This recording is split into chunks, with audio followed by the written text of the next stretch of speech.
Hi everyone, in front of me I've got HOTWAV Note 12 and let me share with you how to allow unknown sources on this device.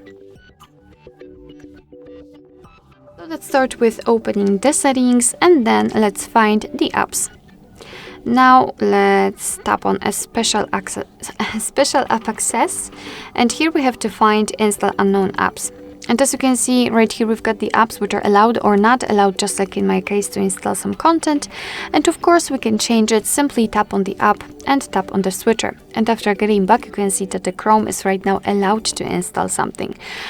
Be aware that you're doing it on your own responsibility, because some third-party apps aren't verified by the developer. So you may put your data and actually whole device at risk. So really remember about that and choose the apps wisely. Of course, you can always remove previously granted permissions. Just tap on the app and tap on the switcher again. And as you can see, the Chrome is not allowed to install anything.